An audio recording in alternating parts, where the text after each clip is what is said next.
Ladies and gentlemen, welcome back to Doctor Who Reviews, aka Pokemon Is Out edition. By the way, did you want to see what my Quaxley evolved into? It'll shock you. I specifically mean after. There's not going to be any Pokemon spoilers in this podcast. Absolutely not. We wouldn't do that. But I am enjoying the game. That's not a spoiler. So am I. I'm highly enjoying some of the quirks of it, including the fact that Igglybuff just get yeeted across the screen whenever there's a windstorm. It's a bit rough around the edges. I think they had to take some shortcuts to get the game out on time. But it's nothing that's really ruining the experience. Yeah, I can agree with that. Anyway, we're not talking about Pokemon. We are talking about School Reunion. The 10th Doctor episode, featuring the return of Sarah Jane Smith. And to discuss it with me, I'm joined by my co-host.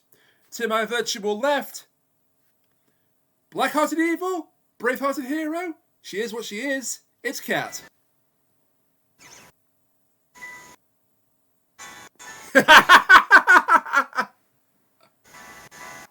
Yes, I can hear that. Sorry, what? I was distracted. Yes. That was going to be my intro, damn it, you stole it. I was like, that's going to be really hard. I was like, what? Oh, I didn't hear you. I was doing Pokemon. But no, you actually did it. I have to just mention this, by the way. That troll that somebody did about the new Fire Emblem game was masterful. They said, there's a dev log is leaked, and it says apparently there's some sort of alignment chart where your character's actions will change the storyline between Hero, Dark, and Neutral, and your character changes the appearance depending on it, and then they put up a chart and it's just Shadow the Hedgehog. I will say one thing. Again, I'm going to be as vague as possible to avoid spoilers, but there is a character that you meet early on in Pokemon Violet and possibly also Pokemon Scarlet, where I pointed at them and I said, look, it's the Fire Emblem protagonist. Because they had blue and red hair. Oh yeah, I think I know who you mean. Again, no spoilers. There's not the time for them. So you picked this one. You picked School Reunion. Yes. I know why you picked School Reunion. Yes. Because of K9. There's not nearly enough of him, but yes. I'm surprised you picked it, given what happens to K9 at the end. Why? What happens to K9 at the end? You've not watched the end? Surely nothing bad happens to him. It just goes straight from their running out of the school to being in the TARDIS. Absolutely nothing ever happens to him, no. Shall we start? I don't know anything. Shall we start, Kat? Yeah, sure. God damn it. So yeah, this was a 2006 episode, Series 2, third episode of Series 2, written by our old friend Toby Whithouse. Hey! He didn't write anything crappy. No, but he can prove he'd be a decent writer with this. Oh yeah, he can be. Just too bad that he wasn't at one point. Did he do anything in Series 1? I can't remember. I think this was his first one that he did for Doctor Who. So this is 6 degrees of separation away from Lie of the Land. Great. School Reunion, Vampires of Venice, God Complex, Town Con Mercy, the 2-parter we don't talk about, and the 3-parter we don't talk about. He only did the final part of that 3-parter. Yeah. We don't talk about it. The 2-parter we don't talk about.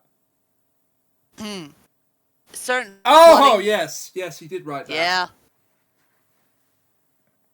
And then he was a German soldier in Twice Upon a Time.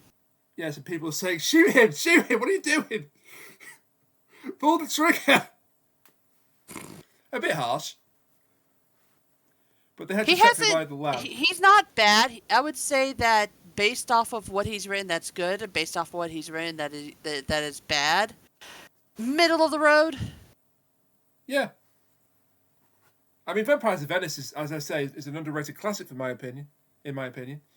It's like, I liked School Reunion, I liked Vampires of Venice, I believe I liked God Complex, because isn't that the one in the hotel? That's the hotel, yeah, with the Minotaur. Yes, I liked that one, because that one was creepy. Yeah, that is a good one. Town Called Mercy, I'm kind of wavering on. It was good at some points, but at other points it was just like, eh. It's very cliche. Yeah. It is But you know steeped what? in... Amy. Yeah, it is steeped in Western cliches. Wild West cliches. Yeah. Yeah, so it's like, I think with the whole, writing the two-parter that we don't talk about and the end of the three-parter that we don't talk about, I think he comes out pretty dang even. Yeah, I would agree with that. So that's the story behind the writer of this. Not really anything else to mention before we get into the storyline, so let's just do it. Yeah. Because we start with something utterly horrifying. Death of a child. Yeah. We don't see it at least. That. We don't see it at least. But this is our cold Yeah. open. We have a little girl. Well, not little girl. This is like a secondary school, isn't it? So a high school, as you would call it. Yes. Secondary education. Actually, in fairness, we do use high school sometimes as well. Depends on the establishment. But, I mean, to be fair, in England they skip middle school, so they have the younger school. They have like the first whatever, and then they have secondary, right? Yeah, I mean, I lived There's through no that in between. system. So Primary, she is still kind form. of young looking, but Primary, secondary, then sixth form, if that's not separate from the secondary, and then university if you go to it. Right. So she could still be pretty young. Yeah, she could be between 11, as young as 11. But anyway, she's got a headache. The nurse sent her to the headmaster, and she mentions offhand that she lives at a children's home called Ambrose Hall. And she only has 2 weeks to retirement. Oh God, she doesn't even have 2 weeks, because the headmaster is Anthony Head. Giles from Buffy the Vampire Slayer. One of the best supporting characters of the 90s, I would say. I never saw Buffy. Really?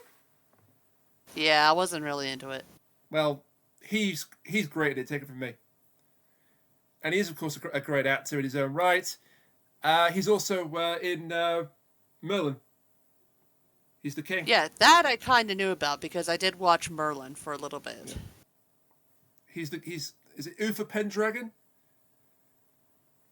Yes. Yeah, King Uther Pendragon. In Merlin. So he was also considered to be the Eighth Doctor. He's what, sorry?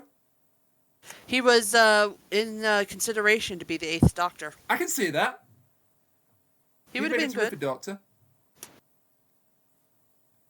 But we got McGann. But yes, the child admits that she doesn't have any parents, and in fact she lives in the UK equivalent of an orphanage. A children's home, but yes. The UK equivalent of an orphanage. And so he's like, oh, that means that there'll be nobody to miss you. And then your heart just sinks because it's like, ah, fuck. Yeah, she's done. So he leads her inside the headmaster's office. He says it's nearly time for lunch. The door closes, and then you hear the girl scream, and that's your cold open. Yeah, I'm gonna draw the line here right now. I hate child actors. I do. There are some out there who are absolutely god awful. Looking at you, Silver Nemesis. Or is it Nightmare in Silver? Nightmare in Silver. Yes, that one. There are so many fucking Cyberman stories. Why? Anyways, I'm looking at you, Nightmare in Silver, not Silver Nemesis. I barely even remember you, to be perfectly honest. But that does not mean that I enjoy watching kids get hurt. Like, if it's something not realistic, then, I can be kind of okay with that, but it honestly depends. Like a pratfall after doing some magic stuff, that's kind of funny. Especially since most of the time it's self-inflicted. But I hate it when children are abused, I hate it when children are killed, and, it's not happy for me. So hearing this little girl scream was not great at all. So anybody who's like just listening to this and has maybe not seen that, if you have a thing where you're not a fan of kids screaming, don't watch this one, or at least don't watch the beginning of it. And you're going to be very glad that they cut out a particular scene then, because this happens again. No! Yeah, I'll get to that when the relevant scene comes up. Son of a bitch. Yeah, but it was deleted, so it didn't make the broadcast, so you didn't see it. I know, but still. Yeah, it does explain something that is mentioned offhand by another one of the villains later on. But yeah, after that horrendous cold opening where a child has been devoured, we cut to the Doctor, and he's a teacher. And hey, John look, Smith there's persona. Catherine Tate. What? Oh no, There's not Catherine that. Tate. Yeah, I remember that sketch where he turns her into a figure of Billy Piper at the end. Oh god, I still love that little special. it's not bad, is it? It's really, really hilarious. It's not bad at all. But yes, he is here to talk about physics. Physics, physics, physics, physics, physics, physics, physics. Yeah. He says the word physics about, what, 15 times in the space of 20 seconds? Hard to tell. Honestly, hard to tell. Yeah. But thankfully, there is one of the students is clearly into the physics because he asks a question and the boy puts his hand up. His name is Milo.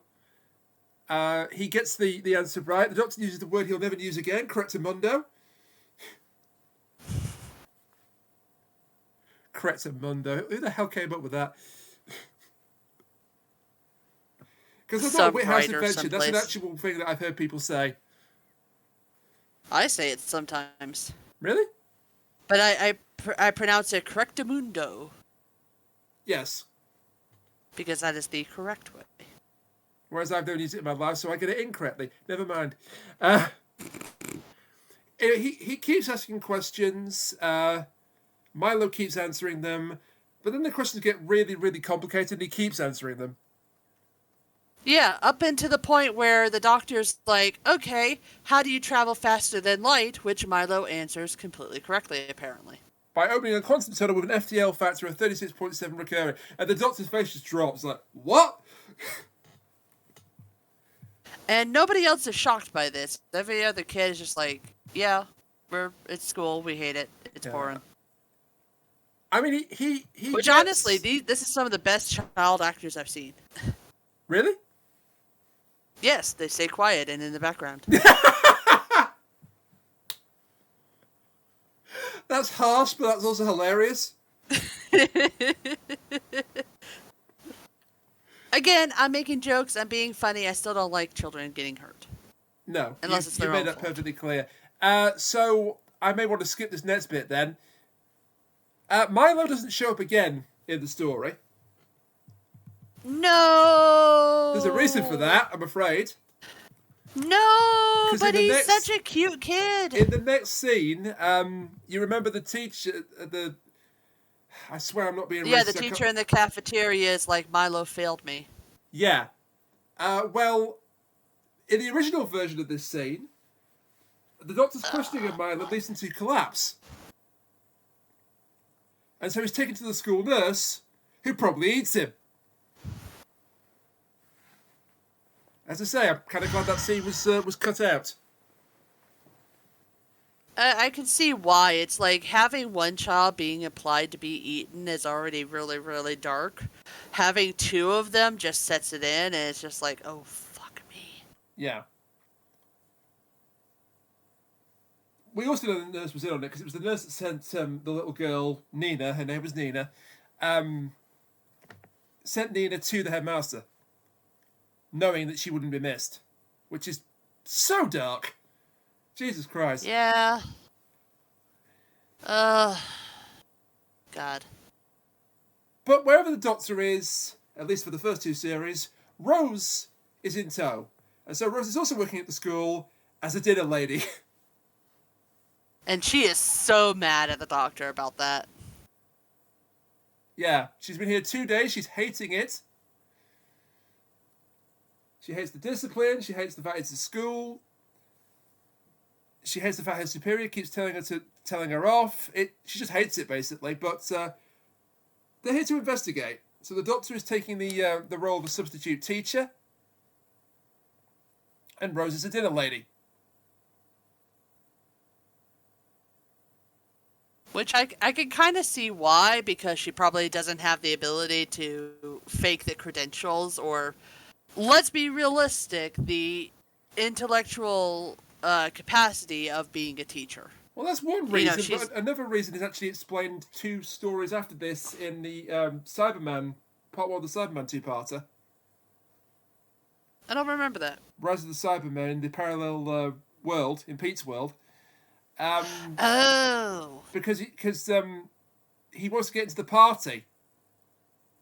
And he says, "Who do you want to be?" She goes, "Oh, second paper." And then it cuts to them in the uniform of waiting staff, serving staff. And the doctor says, "If you want to find out what's going on, work in the kitchens." So I think that's just him using this philosophy again. And also, it's covering the bases. It's covering both bases. He's investigating in the staff room, in the classrooms. She investigates in the kitchens where the teachers cannot go. I mean, to be fair, there is also the hint of, Rose Tyler was she a waitress when she started out with the doctor? She worked in a shop. She worked in an department store. I remember at some point she was a waitress. I don't know. I think she might have worked as a waitress previously to that. Yeah, but basically they keep shoehorning her into this, joke that, she's always a dinner lady or a waitress or something like that. Yeah. Playing the stereotypes, but it kind of works. Yeah, I was trying to kind of avoid the sexism part, but, it's a little obvious. I was trying to imply it. It's not so much sexism as classism, because she comes from a lower class London estate. I mean, it's also a little bit of sexism, because she's always the cook or the waitress or, some sort of servant of some sort. Yeah, I suppose. Yeah. And that's when Mr. Wagner mentions that Milo's failed him, so Melissa is being moved up to the top class in his place. She's got a friend who's called Kenny. He can't eat the chips because he's on a diet. Yeah, I don't know what that's like. God, I miss fries so bad. Hey, the keto diet. The keto diet? Yes, you're eating the assistant from Inspector Clouseau. Jesus Christ, Rain. The keto diet seems to be working for you. I will say, something that kind of made me laugh is Kenny looks a hell of a lot like my brother. Really? Yeah, the only difference is that his hair is a little bit longer. My brother tends to have, almost a buzz cut. But it's obviously I'm not going to dox my brother and put a picture up on, YouTube or anything. Just take my word for this. He looks a hell of a lot like my brother, and it was kind of funny watching him do all this stuff, because 100% if my brother could, he would 100% be in Kenny's place. Right. He would love to be the hero. Nice. And then we do have to address the elephant in the room here, because the doctor's gone back to class. Melissa and another boy called Luke, who doesn't feature again, are being taken to an extra class by Mr. Wagner, the top class. Meanwhile, Rose is on the phone to somebody. We have to say it. We have to say it. Key. Yeah, I'm afraid it is Mickey Mouse. If only. Instead, it's something even more evil. It's Mickey. 20 women. Yeah. As I said, and for the rest of this, we will no longer refer to him by either his character name or his real name. He is now instead 20 women. I'm fine with that. But yes, unfortunately, he is one of the bad points of this, if only because of what we later find out. Yeah. And also because I never liked him to begin with. Fair. I will say that his character progression from Series 1 to Series 2, at the time, was kind of great. Now, of course, with the benefit of hindsight, I don't really care. But at the time, it was rather good. It was actually seen as a positive At in the Series 2. time, yes. And then he left in Age of Steel. That was a positive in Series 2 again. But, yeah, while he's on the phone with Rose, the other dinner ladies who've been acting weird this whole time are taking a massive cooking oil drum with weird writing on the side. Like symbols. They're also all wearing like gloves and masks and goggles and everything, so they're like super PPE. They are ready for COVID. Cat. Several years too early, but you know. Darkest sketch. Darkest sketch. Darkest sketch. They ate children. I know. Well, it's going to get really dark because as Rose is talking with you know who, and I don't mean Voldemort, on the phone about UFO activity. Voldemort, less evil. Well, also a fictional character, but yes. Well, yes, that's why he's less evil. Umbridge. UFO sightings. The army's involved. They're basically keeping whatever's happening with the school hush hush. And the kitchen staff were replaced 3 months ago. Some of the teachers were replaced as well. And Rose is like, well, something weird is going on. And just as they're getting into an argument over the phone, something happens with the oil. There's an accident. Yeah, apparently somebody trips or like the barrel slips or something like that, and one of the staff gets oil all over her, which normally would not be a problem because it's just cooking oil. But it seems that this staff member is highly allergic because, oddly enough, she starts screaming and smoking. Do you mind if I smoke? That's not a typical reaction to smoke. It's not. And oil. The other dinner ladies quickly get her inside a room, and Rose's like, "Can I help? Is there an accident?" And she's about to call up and say, "Oh, she doesn't need an ambulance." And then you hear this horrible scream, and fire, and smoke, a lot of smoke.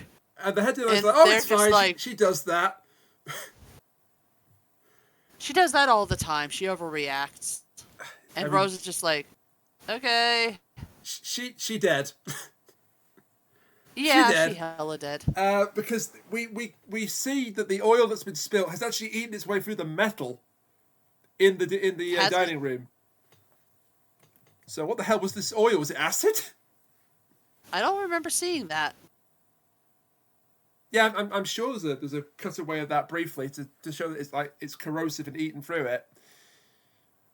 Then yeah, but the problem is that later on, Rose is able to just put it into a little container and take it away with her. So. But she's not. It's not toxic to her. I also don't think it's toxic to the metal. I don't think it's toxic to anybody except for the titular antagonists the here. Villains. But so, of course, we're not there yet. So I don't know why it ate through the metal, but hey. I don't know if it did. I think the metal just looked like that. That's possible.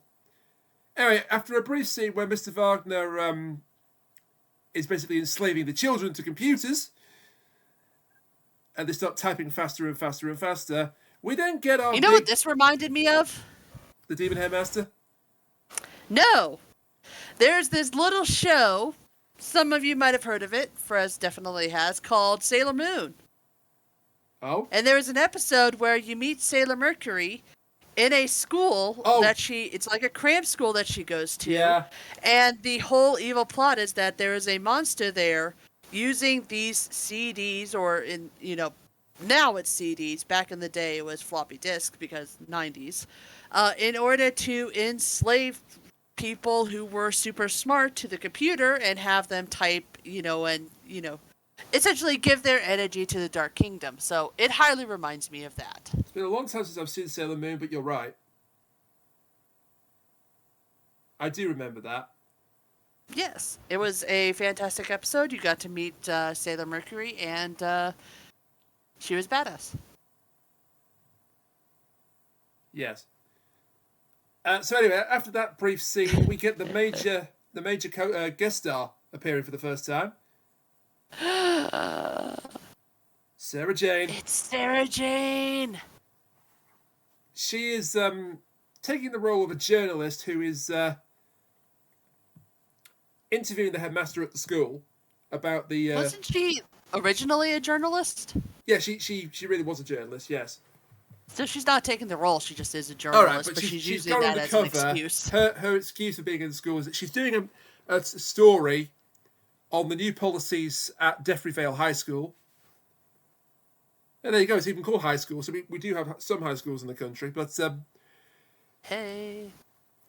the whole system is secondary education, secondary school. But some schools are called academy. Some schools are called high school. It just happens. That's just the way it is. Isn't it also true that university and college are two separate things for you guys? Kind of, yeah, because you can go to college at 16. Certain colleges, and certain colleges you can't. It's like here, we just call them all college. Yeah. So she's talking to the headmaster, Mr. Finch, played by Anthony Head. He tells her to try the chips. He tells everyone to try the chips. I know this isn't the same person, but all I can think of is what about the lambs, Clarice? They look a lot alike. I mean, I think Toby and they're Whithouse, both named Anthony. I think Toby Whithouse must have seen the Demon Headmaster before writing this because there's a lot of parallels. Have you seen the Demon Headmaster yourself? No, I don't think I have. Do you know of it? No. All right. I'll have to get you the Pit Madeley shit post where he put the Demon Headmaster into Doctor Who. I'm uncultured. I wouldn't say that. But yes, basically, Mr. Finch is heavily pushing the chips, even to the point where he said that essentially he made a policy change where everybody gets free but compulsory school dinners. So, they kind of have to eat them. This came out in Strange Oil and 2006, school didn't dinners. it? Well, there was you can still get it by the Internet Wayback Machine. They actually put up a Defreyvale High School website to promote this episode, and you can get the menu up for the dining room, and the starter includes chips, the main course includes chips, and the pudding includes chips. Chips. Basically, more chips than you know what to do with. I mean, obviously, this just shows that these aliens have no idea how to do a proper cuisine. I mean, fried ice cream? Hello? You fry that in actual oil. Fish and chips? You can do the fish. Just saying. Well, it's more. I would be an amazing villain. You would. Because you have the logic they don't have, which is terrifying. Then the Doctor, who is, or I should say, Mr. John Smith, meets Sarah Jane because he's talking to another teacher who's not a villain, Mr. Parsons, the history teacher. He just basically confirms that, oh yeah, that thing that happened with you in the class with Milo, yeah, I had a 12-year-old girl give me the exact height of the walls of Troy in cubits. I also love how he gives the explanation for why the physics teacher isn't there.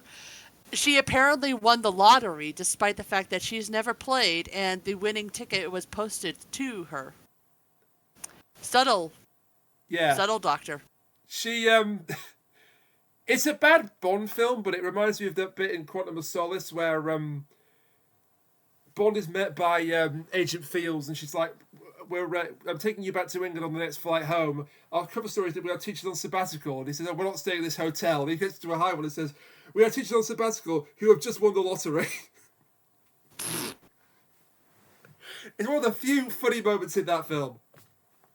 The rest They're of private it is school teachers dire. on sabbatical. Yeah. But the rest of it is absolutely dire. But that bit did make me chuckle at least. But then we get the meeting between John Smith and Sarah Jane Smith.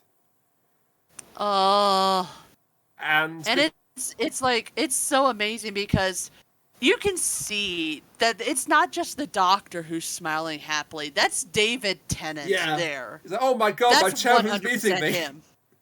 He is fanboying so hard right now. He is. He's got this goofy grin on his face, which is a little bit creepy. but we know it's from a good place.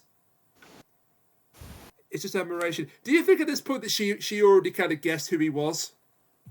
No, I don't think she did. Just because she's used to him being like an older gentleman, and now he's, obviously David Tennant, Yeah. who is not older, but is somewhat of a gentleman. Although he's introduced himself as John Smith and say, I had a friend that went by that name sometimes, so maybe she was figuring it out.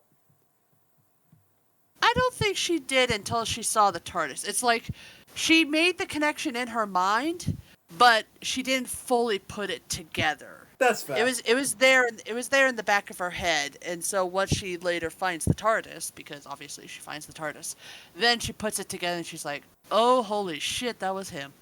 Yeah. We have another brief scene with Mr. Wagner and Kenny where school's ended for the day, so the children are all going home, and Kenny tries to sneak a peek at the room where the children were all working on the. I shouldn't say children. The students were all working on the computers at breakneck speed. Because he's not allowed in there because he can't eat the chips. Yeah, this is not your classroom, Kenny. Run along. He gets caught by Mr. Wagner, but there's like a horrible sound, like teeth snapping. And then he stands up from behind a desk and says, you don't belong here. So Kenny goes away. Kenny looks under the desk and then he sees the titular monster of the episode. And then he gets up and it turns into Mr. Wagner, and it's like, leave. Yeah, Kenny is not supposed to be there, so he leaves. He is not eaten. Yes, unlike South Park, this Kenny survives. I was going to say he's not eaten, thank goodness, because we've already had that once on the finished episode and twice, including the deleted scene. So let's not have a third time. Thank you very much. We then cut to the school at night time for a bit of espionage. Sarah Jane is breaking in. I love her. So is Rose the Doctor and 20 women. Well, to be fair, they technically don't have to break in. I'm sure the Doctor has, he has some privileges to I don't want there. to praise any bits with him in it, but he does get a funny line here where he's like, go and check out the maths department because they're all the new staff are all maths teachers. And 20 women's like, I've got this infiltration investigation. I'm an expert at this. So he goes away, comes back. Where's the maths department? See, that's why I kind of like this. I always hated 20 Women's character. He was weak, he was annoying, he was a pain in the ass. I hated him. Retroactively, now that we know this stuff about him, it's perfect for him. I kind of like it, if only because it makes him look like an absolute dumbass and 20 women. It makes him easy to dislike, doesn't it? Yeah. Which is maybe harder to do with Captain Jack, because Captain Jack was genuinely a great character. Until he wasn't. But hey. So they're investigating. Rose goes to the kitchen to get a sample of the oil. 20 women is investigating the maths department. Well, not just the maths department, but also the science department. Yeah, true. And then the Doctor is going to go to the headmaster's office. And after something screeching as Rose is getting the oil sample, this is where Sarah Jane comes into the picture. Yep. She opens the... She's essentially trying to pick the lock on the headmaster's door, and then she starts hearing random screeching, so she runs off. She opens the door, and there's the TARDIS. Jeez. She looks almost scene. terrified of the TARDIS at that point. Yeah. This is a great scene. It's bittersweet now that we've lost... Sarah Jane. I can't remember the damn actress's name, sorry. Now we've lost Elizabeth Sladen, that's it. Now we've lost Elizabeth Sladen. It's a bittersweet scene, but this is one of the strongest parts of the entire episode. They have a genuine conversation about, you got old, you didn't. You look incredible. No, I got old. They both had the same idea, UFO sighting, school gets record results. I couldn't resist. And they're about to have a serious conversation about why he didn't come back for her. When Rhodes gets into the picture, and the jealousy ramps up to 11. Well, technically it ramps up to 10. Yes, fair enough. Again, though, I love their dynamic here. First when they can't stand each other, and then when they sort of come to an agreement later on. Yeah. And also, I hate to be the person who keeps doing this, but I gotta bring up Chibnall again. That this sort of thing is the reason why I loved the Ace and the Tegan scenes in the most recent episode. Just because, oh my gosh, it's... Going back and actually watching all these classic episodes and seeing where they came from, like, I haven't watched a whole lot of Sarah Jane. And I'm not entirely sure how she and the Doctor left each other. Did I see that episode? You've seen her in the Pyramids of Mars with Tom Baker. Which was amazing. You've seen her in Robot. You've seen her in the Ark in Space, where she nearly dies. And you've seen her... You haven't seen her with John Pertwee yet, have you? No, you haven't. You've got that to come. Yes. But she's very much Tom Baker's companion rather than John Pertwee's. She was in the Five Doctors, too. She was in the Five I've Doctors, seen that. yes. Funny enough, with John Well, Pertwee. The Hand of Fear is the last one that she's in? That's her exit, yes. Okay, that one I have not seen. I don't think I have either, actually. Oh, maybe we should do that sometime. Maybe something to ponder there for the future. But anyway. Yes. I do love their scenes together. Yes, it's like, I love these little things. Because, again, going back and watching all these episodes that, give some context to certain things, like, I 100% think that had I not watched those, the whole thing between Tegan and Ace and everybody there would have been completely lost on me. And I'm kind of sad for the people who just watched the new series because they won't get that same emotional response. No. That's why I'm not gonna criticize people that love the hell out of Power of the Doctor, because those scenes for some people were exactly what they needed. It wasn't just closure for Ace and Tegan. It may have been closure for certain viewers as well. Especially since, Ace never got a final episode. It was just survival, and then the whole thing was gone. Yeah. While Tegan left in horrible circumstances, but of her own volition. Yeah. But yeah, these scenes are great. Rose is like, oh, Sarah Jane, yeah, he's never mentioned you once. Which leads to, I hate to say this, but leads to Rose's boyfriend getting actually a decent line. Where it's like, oh, mate, the missus and the ex, welcome to every man's worst nightmare. I hate the fact he gets good dialogue in this. Well, unfortunately, 20 Women is just there to be comic relief, so he would get the best lines. He does scream when a bunch of dried rats fall on him. Shrink-wrapped rats, yeah. Yeah. And Sarah Jane thinks that they're being used in biology lessons for dissection. Rose says, oh, excuse you, where'd you come from the Dark Ages? They don't dissect rats in school anymore. I don't even know if they still dissect frogs. I wouldn't know. I remember when I was in school, I dissected a frog, and that was pretty fun. The doctor says... I'm just pointing out how much of a sociopath I am by saying that. Fair enough. The doctor says, maybe those rats were food for something. And then they go in the headmaster's office, and there's a whole bunch of bloody giant bats hanging from the ceiling. Jesus Christ! So they obviously run away from them. But one Aren't of them... bats a protected species in the UK too? I don't know if they're a protected species. They're not exactly a common species.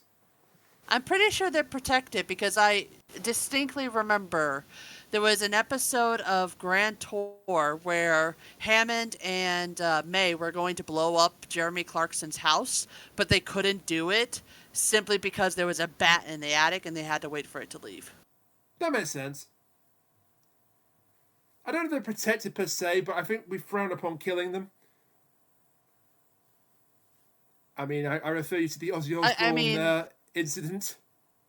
I mean, if they refuse to let somebody destroy a house because there is a singular bat in the attic, I think that would count as protected. I agree, yeah. In fairness to Ozzy Osbourne, he was done dirty because he thought it was a toy. He's always claimed he thought the bat was a toy. It's Ozzy Osbourne. Because they would throw things on the stage for him to bite all the time, and he didn't realise it was a dead bat. Ew. He thought it was a toy, but whatever the reason for that. So they run away from the giant bat monsters. Rose figures out that they were all the teachers, and as it turns out, also the cooking staff, the dining room staff. Because the doctor says, when Mr. Finch got here, 13. He brought 7 new teachers, 4 dinner ladies, and a nurse. That makes 13. 13 big bat people. I guess technically the one who got oil spilled on them is still there, so the oil doesn't kill them, it just hurts. Maybe she was just badly burned and she got better. Or maybe they were 14 and now there's 13. I don't know. Well, yeah, because if we count Finch as a bat person as well, that would make 14, and there's now 13. Yeah, I think she's gone. So maybe. I don't know. Not that it really. I didn't get to count them before we got to this scene, so. Not that it really matters. The doctor wants to analyze the oil that Rose got from the kitchens. At this point, Sarah Jane has a bright idea because she sends him over to the boot of her car, and inside, Kat, is.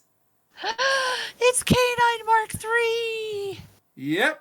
Ah. And the poor baby's hurt. Well, he's just stopped working. The poor baby's hurt. Okay, the poor baby's hurt. Good. He just stopped working one day. He's sadly inactive, and he's all rusty, and he's got a panel missing, and... Again, David Tennant, he's just so happy to see K9. Yeah. Like me. Again, you can tell this is David Tennant's childhood. Oh, yeah, 100%. And he got to work with it. Thrilled. Fantastic. You know what I kind of wish? I kind of wish that from Day of the Doctor, they had some sort of behind-the-scenes thing where he gets to meet the 4th Doctor, Tom Baker. Yeah. Because I'm sure that he geeked the fuck out. He almost got to in the Day of the Doctor. But he left just before the curator turned up. Oh, that's sad. I'm sure they met at conventions and stuff.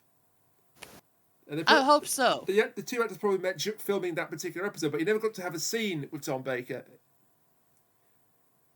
Unless, of course, he does. As the 14th Doctor. Who knows? Well, I mean, technically, he's always had a scene with Tom Baker because the Doctor is the same character. You know what I mean. Does that really work? Was that really worthy of the rim shot? Yes. Whatever, it's your soundboard. It's a shot in the dark. A great film starring Peter Sellers. What were we talking about? Oh yeah, K9. K9! So he's getting rusty around the edges. He's not worked for a while. The Doctor does get him working again. And obviously Sarah can't do anything about it. Yeah. But the Doctor can. So he's been working on K9 in the back of the car. Well, not in the back of the car. They go to this nice little sort of bistro, cafe, whatever it may be. Yeah. Rose gets some chips because she's addicted. Yeah, these are not the evil people's chips.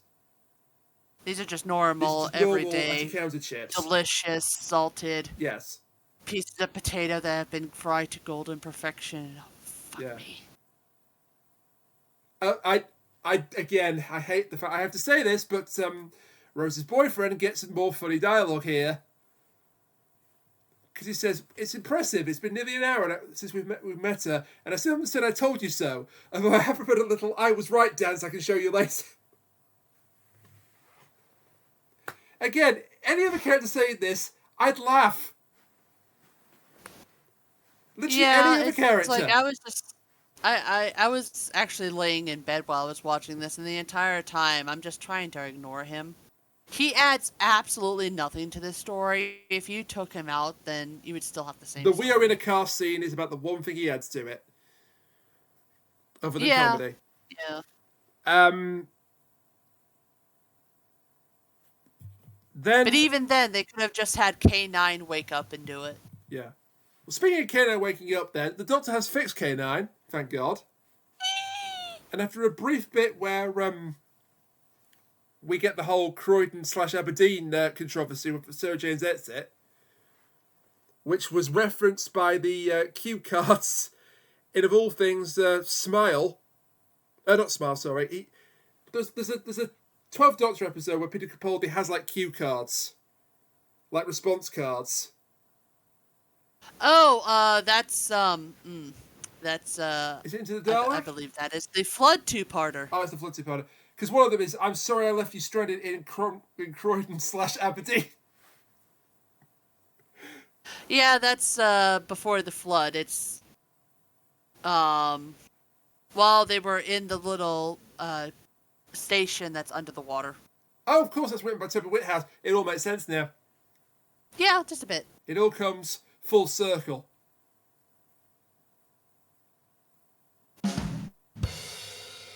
Thank you. And I apologize to future Rainiac. You're going to have a lot of monkeys. What, just like open a zoo for them? I mean, do we really need one at this point? They're all running rampant. Something, monkeys and typewriters. So, K9's working again. He has correctly identified the oil, the substance, as krillitane oil. And as soon as the Doctor hears the word krillitane, his face just drops. He's like, oh, that's bad. Oh, that's really bad. We should also mention that Mr. Finch and one of the others is, one of the other bad people, are watching them from a building across the street. So we do get a nice shot of one of the bat creatures across the moon. Yeah. It's like, I will say, but the CGI is not great. It's typical classic, David Tennant era Doctor Who. It's not great, bad no. CGI. It's a shame, because the idea of the krillitanes is actually really quite neat. I mean, they're the Doctor calls them a composite race. And this, is kind of relevant to my interest, because I've studied, the Romans, the Greeks, and the Romans were what I like to call culture vampires, where they would just take bits of culture and mythology from all the peoples they conquered. Well, that's what the krillitanes did with planets. They would invade planets, subdue the populace, but they would actually take genetic traits of the people they conquered. Because the last time the Doctor saw them, they were like humans with really, really long giraffe necks. Well, one could almost say that they are a hybrid of sorts. I mean, they absolutely are a hybrid.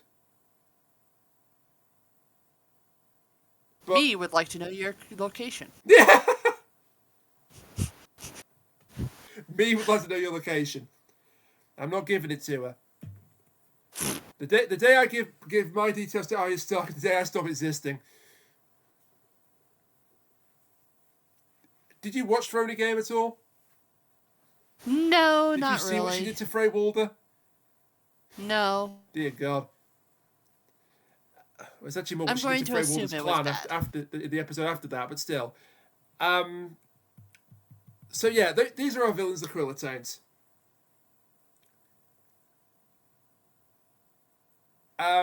We then get a confrontation, because I'm totally not skipping over another scene with 20 women in it. Not at all, no sir. No, we completely are, because fuck him. We should mention that there's an ongoing thread here with this character where he comes to a realization that he's the tin dog in the relationship. The Doctor Which is the insulting doctor. because he will never be as good as No. K9. But he's tech support. He's the man in Havana. Oh my God, I'm the tin dog. But then we get the great confrontation. Good God, Is it this the gives me one chills. between the Doctor and Rose? No, this is between the Doctor and Mr. Finch. Well, we're going to skip that for right now because we also have this Doctor and Rose confrontation as they're leaving the little cafe place. Oh yeah, well, she Basically, realizes that she's not the only woman he's had in his life. not the only companion in general that he's had in his life. Yeah. And it gives her that realization, like, oh my God, are you going to do that to me? Are you going to just drop me off someplace and then forget about me, not even mention my name to anybody? Oh, that's painful irony. Yeah, just a bit. Fast forward 10 episodes, leaving her on the beach. Well, at least she didn't get old.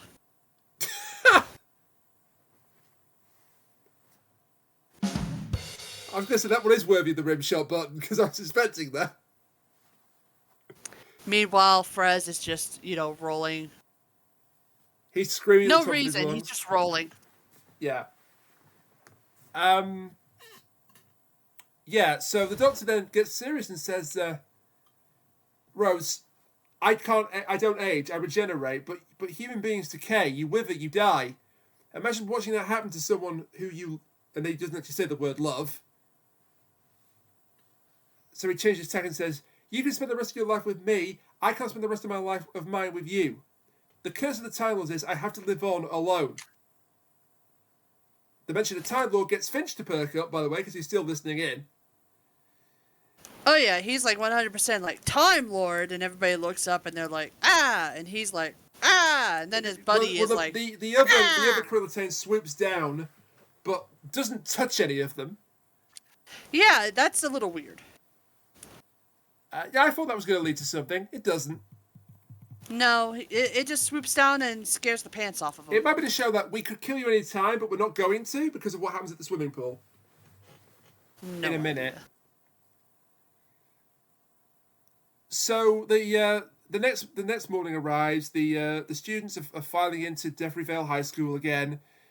The Doctor's got instructions for each of them. Rose and Sarah are going to go to the maths room, investigate the computers, and see the hardware in there. Mm-hmm. Again, nice little moment here where he gives a sonic screwdriver to Sarah Jane. And Rose holds her hand out and just leaves it there. Right, okay. Been friend zone, good. 20 women, surveillance. I want you outside, basically to keep him from getting in the way, essentially. Where he belongs, away from everybody. He gets to keep K9 company in the car. But so you could say that the car is K9 and company. Yes, I'm going to have a lot of monkeys to edit in here, aren't I? You weren't kidding. Right, the confrontation. It doesn't last very long, but I really like it. It is interesting. They're standing at opposite ends of a swimming pool. There's a bit of an abrupt cut. It's like, it's time I had a word with Mr. Finch, and the next time you see he's having a word with Mr. Finch. Mm-hmm. So maybe there was a scene there that was cut out. Well, no, there is a scene there because there's a scene where Mr. Finch is down at the bottom of some stairs watching all the children come in. He looks up and locks eyes with the Doctor as they stare at each other. Yeah, and then they go to the swimming pool. That's right. Yeah. So we find out what happened with the Krillitanes. Finch's real name is Lassar, Brother Lassar. Mm-hmm. The bat form has been their form for at least 10 generations. They took the wings from the people of Bessan. And then the Doctor gives a warning. Also, we should point out that Finch remains human-shaped. The others are still in bat form, but they have like a, dare I say, a perception illusion. filter. A perception filter. It's a morphic illusion. Yeah. It's not a perception filter. It's a morphic illusion. Okay, a morphic illusion. Completely different. Which totally doesn't work the same as a perception filter.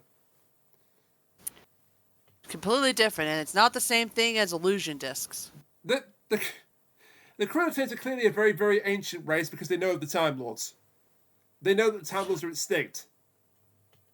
I love the description he gives of the Time Lords, by the way. He calls them pompous, dusty senators afraid of change and chaos, and now all but extinct. I love that. That's pretty on the nose. Yeah. Because when we finally see them, they are frightened of change and chaos. They're frightened of being destroyed in the Time War. And much like actual senators, they're useless. And full of themselves. Yeah. You're referring to American senators, aren't you? Not Roman. Yes. Because the Roman weren't useless, they were just very Machiavellian. And backstabbing. Well, only like 23 of them were backstabbing. The other, 40, whatever it was, didn't do anything. Much like any group project I've ever been to. Do you know that they actually injured themselves, some of the assassins, in trying to kill Caesar? That reminds me of this doctor. I forget his name, but he said he would brag that he was the best doctor ever. He once performed an amputation that had a 300% death rate. I've heard of this. For those who don't know, he performed the surgery, the amputation, really quickly. He severed his assistant's fingers, I think cut himself, and also the guy who he was amputating got like sepsis or something. I honestly forget. But all three of them got horribly diseased and died. Well, the doctor killed himself as well. I think so, yes. I thought it was somebody had a heart attack in the audience that was watching. Maybe. I just remember 3 people died. Yeah. And 2 of them were because of, You're right. It's a 3% various limbs being mortality rate from one operation. Yeah. It's a hell of a story, that. Mm-hmm. But the doctor gets a really cool bit where he says, I'm old now. I used to have so much mercy. Not anymore. You get one warning. That was it. Slightly Time War victorious, but we wouldn't see that for a bit longer. Yeah. Not and at this point, at this point, Brother Lassard immediately says, "But Doctor, we're not enemies. The next time that we meet, after you, the Doctor's like, tell me your secret plan." He's like, no, and so he's like, figure it out for yourself. So he says that the next time that they meet, the Doctor will join him, 100%. Love this scene. Mm-hmm. Love the next scene too, where Sarah Jane and Rose were essentially playing Doctor Who top trumps.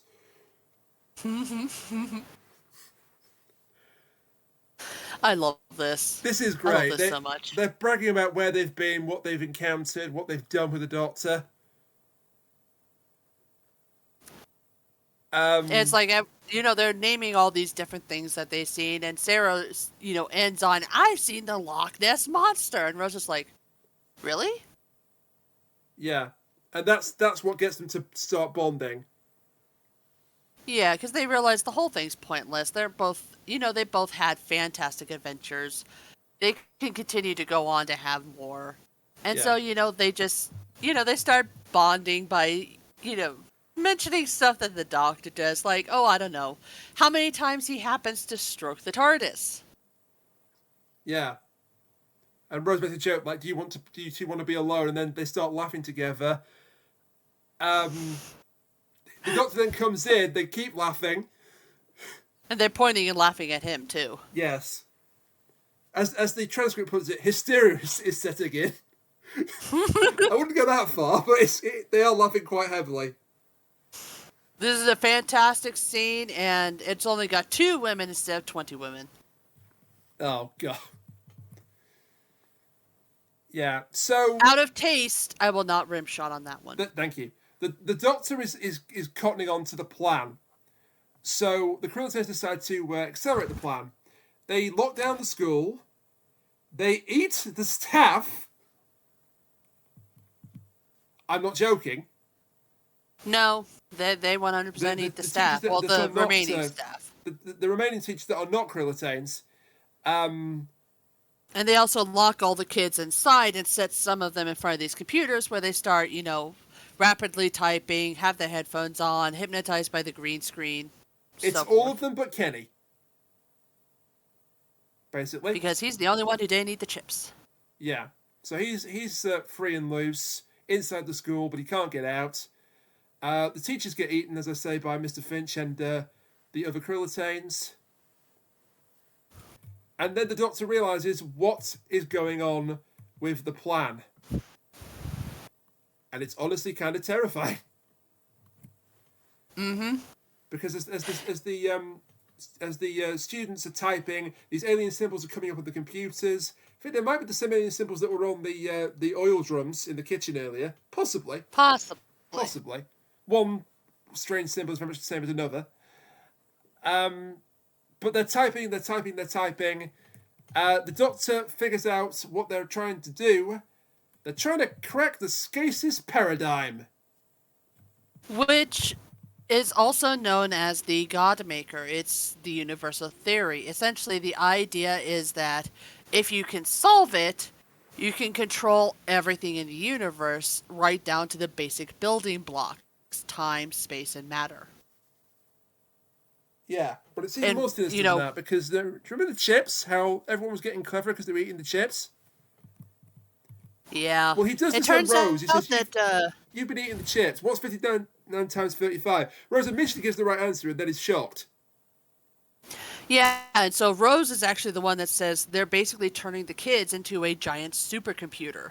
And, obviously Sarah Jane is like, well, why are they using the kids? Why can't they use adults? So the Doctor says that the God Maker specifically needs imagination.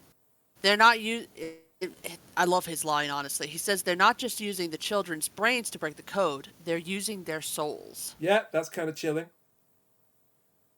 Again, that is also very, very Demon Headmaster. The actual Headmaster does enter the room, but before that, again, I'm sorry, we have to briefly mention that guy again. 20 women. Yeah. That guy's in the car with K9. Kenny is trying to get out of the school, but he can't because it's been locked down. So he manages to see him through the window. And he's shouting, "They've got them! They're taking them all! They're taking all the children!" So he starts pushing buttons on... 21 starts pushing buttons on K9's back to wake him up. He gets him working. And he's like, right, you got anything that you can get into the school? Like a lockpicking device, a drill attachment? And K9 keeps repeating, "We are in a car." I love that so much, the dumbass. Maybe a drill attachment, "We are in a car." And then he goes, "Wait a second, we're in a car." And he drives the car, Sarah Jane's car, into the window. It's the one good thing he does. He also horribly damages Sarah Jane's car, and have fun trying to explain that to your insurance. I mean, he's saving children. Be fair. Well, yes, but the insurance company won't know that. True. I mean, do you think that Sarah Jane had to say my car was stolen and then driven through a building? Yeah. She might have had to do a police report. Just blame it on the kids. Although, actually, at one point the school does explode, so she could just say that they did that in order to make sure the kids could get out. There you go. You've just explained it. Hooray. But 20 Women does get the children out eventually. He pulls the plug to the computer. Well, that happens after he joins up with Rose and the Doctor and Sarah. That's true. But firstly then, Mr. Finch tries to tempt the Doctor to his side. And do you know what I love about this so much? It works. He almost succeeds. Yeah. And it only doesn't work because of Sarah Jane. But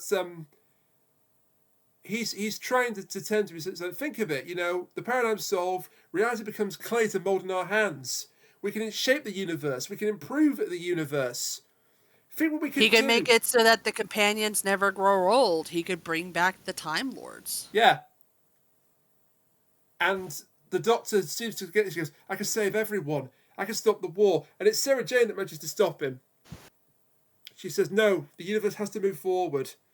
Whether it's a world or a relationship, everything has its time and everything ends." That paraphrases, what happens to Cassandra, the end of the world. Yep. Everything has its time, everything dies. So the doctor snaps out of it, just chucks a chair at the big computer, the big screen, and then Which, they I all mean, run it's out. nice and fancy, but also it doesn't actually do anything. It's to show that he's rejected their offer. Oh, yeah, but, again. Yeah. That gets the Bat people very mad, so they're going to go after the Doctor, eat the others, but they need the Doctor alive. Yeah. Also, Kenny sees the teachers now in their Bat forms. And then the best thing ever happens. So they all run into the cafeteria, and the Bat people are following them. And, obviously they're being menacing. They're trying to swoop down on them, and everybody's trying to defend themselves. And then K9 to the rescue with his laser. Yeah, he starts blasting at bats. Oh, I love it so much. So anyways, he started blasting. And I love Anthony Head's line here where the bats are sort of falling back because they're getting shot. He says, "Forget the shooty dog thing!" That is pretty funny. I'd like to think he ad-libbed that because that's great. But they get a great idea. Because, they don't get a great idea yet. First, they run away from the Bat creatures, and they happen to hide in the physics room, which I assume is the same classroom that the Doctor has. Yes. And so that's when they get the great idea. The oil. Yeah. They've changed their appearance so often, their own oil's toxic to them. Bit of a stretch, but we'll go with it. I mean, technically we have seen it work, so... There's barrels of it in the kitchen just waiting to be used. And then here's a bit I love. It's not 20 women that gets to do the clever thing here to stop the Bat people. It's Kenny. Thank fuck. It's Kenny. Kenny! Yeah, it's Kenny. Yeah, basically they're just like, we need to get these kids out. How in the world do we get them out? And Kenny just walks over as like, throws the fire alarm, which is genius. Yeah, because it injures the Bat people's ears. Yeah, because, bats, echolocation and everything. I don't know if he specifically thought that or if it specifically worked on them because that, but it's a fantastic idea. It doesn't last very long because Mr. Finch just punches through the wall and disables it. Oh, yeah, but they get past them and get to the kitchen. Yes, so it's bought them some time. Then 20 Women gets the students out of the classroom by unplugging the computers. And it's like, get out of here. Which are all going through one plug socket, by the way. Yeah, that was the most unbelievable part. It's like we watch, the camera follow up like this. Obviously they use some sort of tape or whatever to control the wires, and it gets to a certain point and there's just a bunch of wires hanging down, and we don't see what it leads to, but we look over and then there's just a plug. Yeah. And then we get the sad bit. The confrontation between our heroes and the Krillitanes, the final confrontation. They've got the barrels of oil.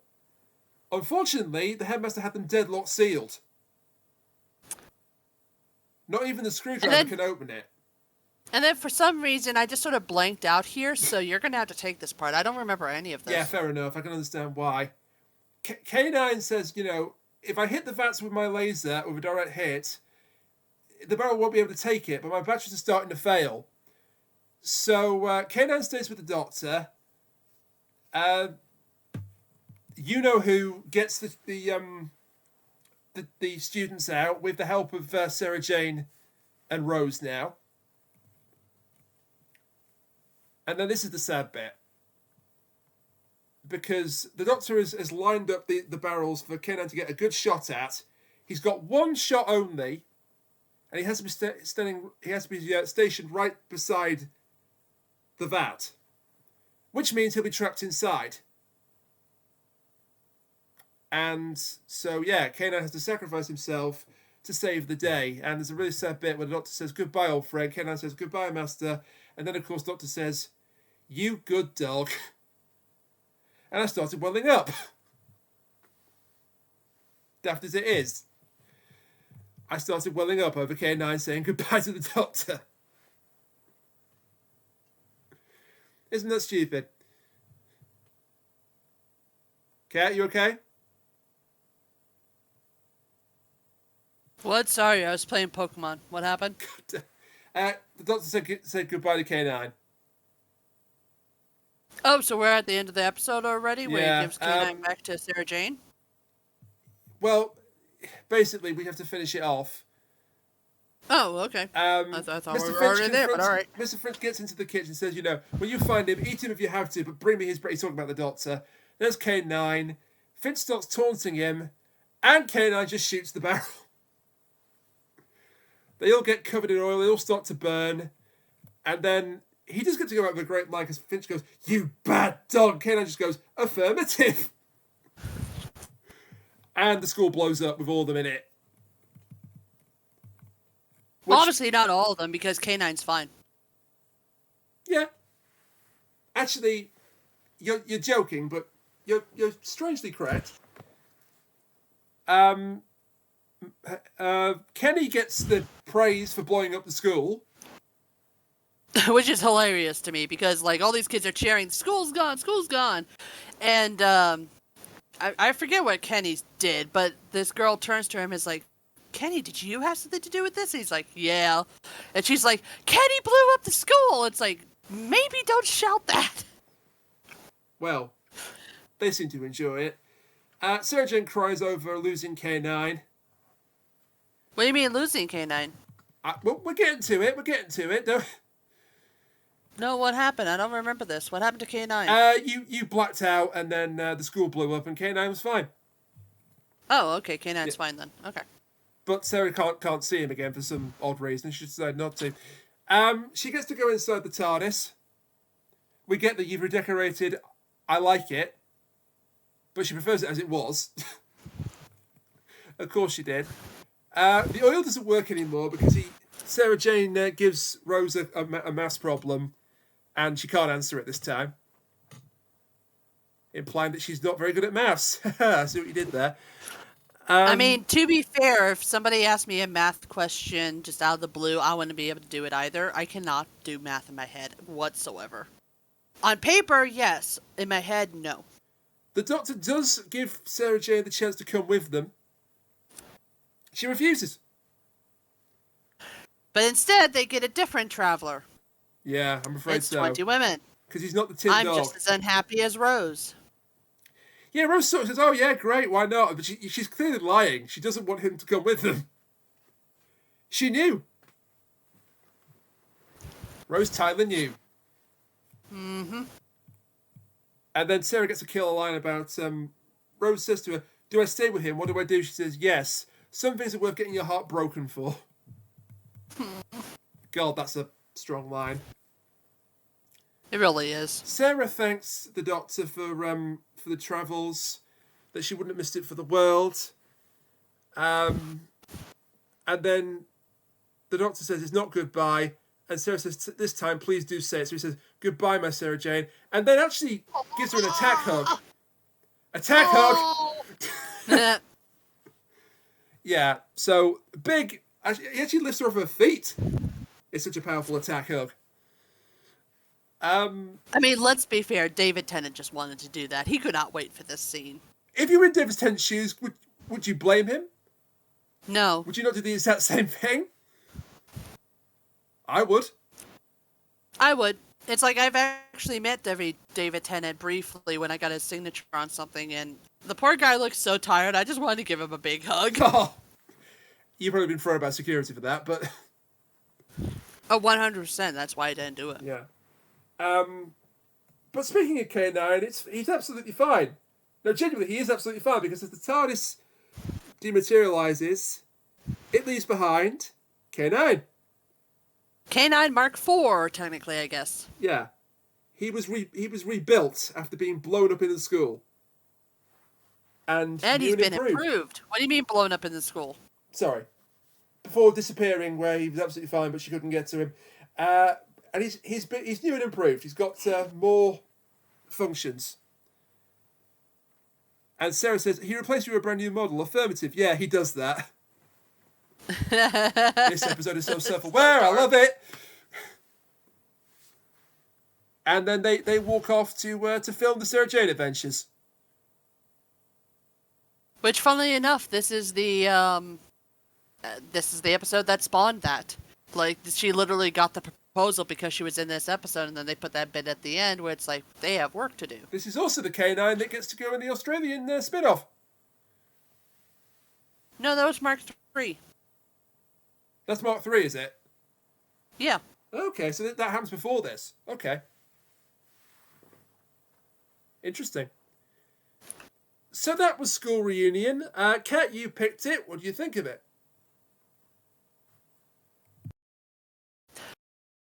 We're going to just do a blanket statement. We are not including 20 women in our assessment. End of discussion. I love this episode. It's like, it was a great callback to being able to see, you know, both K9 and Sarah Jane. You get to have some closure for Sarah Jane. Although I'm pretty sure the Doctor comes back in an episode of the Sarah Jane Adventures, although I don't really remember that one too well. He does. But it was a fun, it was a fun episode. It had lots of laughs, not from that one person. You know, it had people, everybody who was there had a reason to be there. Even if they were just there as, you know, technically cannon fodder. But, you know, it was nice and tight, but it didn't drag on for too long, but it wasn't, like, rushing through everything. I think this was a well-balanced episode, and I think it shows that Whithouse can do better. Do better! I mean, if Toby Whithouse ever comes back to Doctor Who, and he might now that Russell T Davies is taking over again, maybe. I would very much prefer to see scripts in the vein of this, and Vampires of Venice, and the God Complex, and not in the ones we don't talk about. Technical Mercy's alright, I guess, although it is teaching cliches. But this one, yeah, I enjoyed it as well. It's a nice little nod to the past, but it's not done in such a way that it's like, all we have is nostalgia. There's actually reasons to it. It furthers the development between Rose and the Doctor. It brings back K9. It brings back Sarah Jane. It spawns an entire spin-off, including an episode where the Doctor would meet up with Sarah Jane, played by David Tennant still. Again, I think it's in the one where she gets married, but it's all a ruse planned by the Trickster in revenge to bring the Doctor into the open. It's a good one. It's a good one. Quite emotional again. But, yeah, the comic relief, apart from that character's comic relief, is really rather good. The school setting is basically just a setting. I mean, it's just window dressing, it's set dressing, but it sets some of the scenes of this are fantastic. The confrontation between the main villain and the Doctor, Sarah Jane and Rose's initial hostility to each other, then giving way to hysterical laughter because they realise they've got more in common than they think at first. That's all great. This is how you do nostalgia in Doctor Who. You don't have it be the only thing you've got going for it. It actually, leads to something else. Yeah, I enjoyed it. Good pick. Yes, thank you. Wonder if you'll think of that for my next pick. Actually, before my next pick, we've got some news about Series 14, haven't we? Do we? Yeah. Children in Need. It's amazing. Friday night. New companion. Some lady we'd never heard of. It turns out that she was in Coronation Street. So I shouldn't be that surprised that she's the new companion. Millie Gibson, playing the character Ruby Sunday, which is ridiculous. I love it. I love it. I mean, come on, we've had Amelia Pond, Clara Oswald. We're allowed to have a Ruby Sunday. It is a Ruby Tuesday then, god damn it. We're allowed to have a character called Ruby Sunday. Ruby Tuesday is actually a restaurant here in the US. Yeah. That's why I didn't say it, or did say it, but then... Also, I will admit I was wrong. It was actually K9 Mark 1 that went into the K9 Australian series. Really? Mark 1? Yes. Jeez. Yes. Okay. I guess it was the one that had the most opportunity. Makes sense, actually. It could be Mark 2 for obvious reasons. Although, if you're being honest, it couldn't really be Mark 1 either, but it is. But yeah, this is our new companion. I can't really judge it because I've not seen her acting, but I've heard people rave about her. Also, well, that's feel old. promising. She turned 1 the year the revival of Doctor Who was announced. Ugh! Yeah. Oh, my Technically, heart! she is younger than the 2 babies that played Baby Rose Tyler. Ugh, who the fuck put me on her beach? This is wrong. And Fresno throwing stuff again. Just so you know. But that's Good. on your companion. And now it's time for my pick for next week. And incredibly, I think I've just mentioned it already during that little bit about Millie Gibson. Uh-oh. Because next time, I know you don't want to bring up that character again if we can help it. He is in this story technically, but I think you'll be fine with it because he's not played by Noel Clarke. At no point does Noel Clarke appear as this character in this story. Do you know what I'm getting at? Do you know what I'm driving at? Not really, because I barely remember the guy, but go on. Okay, well, next time on Doctor Who Reviews then, Christopher Eccleston stars in Father's Day. Oh. And this is what we can mention Mickey by name, because he's not played by that actor. Ever. Mickey is a child in this one, played by a completely different actor who, as far as I know, did not go to do anything terrible. To women or otherwise. I will warn you right now. You want to make me cry, don't you? I will warn you right now, this is a heavy one. I've been wanting to cover it for some time. The right opportunity never came up. It's just come up.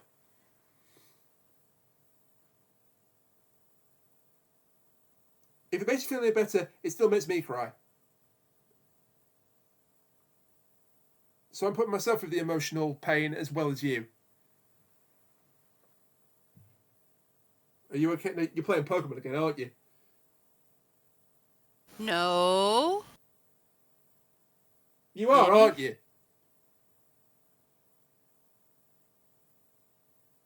No. Well, can we wrap up so I can? I guess we could. All goddamn day to tackle this particular gym. So, you can find us, well, I say you can find us on Twitter. Maybe you can't by the time this goes up. Who knows? What do you think? At this point, does anybody know? Do you think that Twitter is going to survive or not? It'll be hilarious if it didn't. My instinct points to that it will stick around. I think it might outlive Elon Musk running it, but I think it will stick around. Do you really think at this point that Musk is going to give it up? He spent $44 million on something worth around $10 million. Here's the thing, I don't think he's going to have a choice. You say that, but somebody's going to have to buy him out. Someone's going to have to buy him out, and they will not be able to. I think someone will make him an offer that he couldn't possibly refuse, but we'll find out. We will find out. Look, the only way they'd be able to do that is if, specifically, they offered him more money than he paid. And he paid such a high amount, the only person who could reasonably do that is probably Jeff Bezos, and I also don't want him touching Twitter. That's true. Anyway, assuming that the platform still exists at the time this goes out, you can find us on Twitter, at ReviewsDoctor, and individually at Rainiac the Maniac, at Concave Usurper, at Freezing Inferno, and at The Kachiri. Twitch.tv/Rainiac/Concave Usurper /Freezing Inferno /The Kachiri. Buy Back to the Empire by Kristen McTeer Volumes 1 and 2 on Amazon.com. Buy The Tower of the Trees by Sean Dillon, also on Amazon.com. Kat, do you have anything else to plug? Play Pokemon Scarlet or Violet if you are interested. It's really fun. That is a good thing to plug.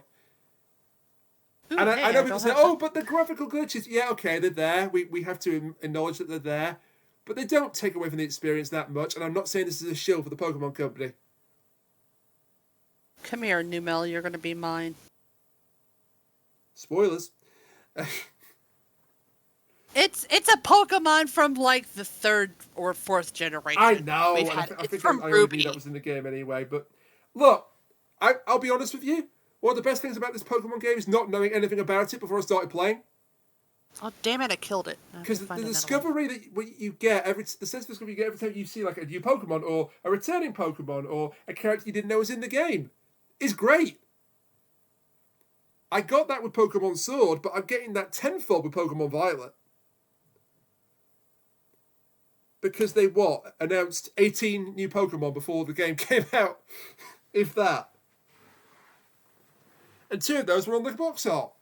2 of those were on the covers. But yeah, as Kat says, play Pokemon if you've got the means to do so. And join us next time when Kat cries a lot, I cry a little, and Christopher Eccleston stars in Father's Day.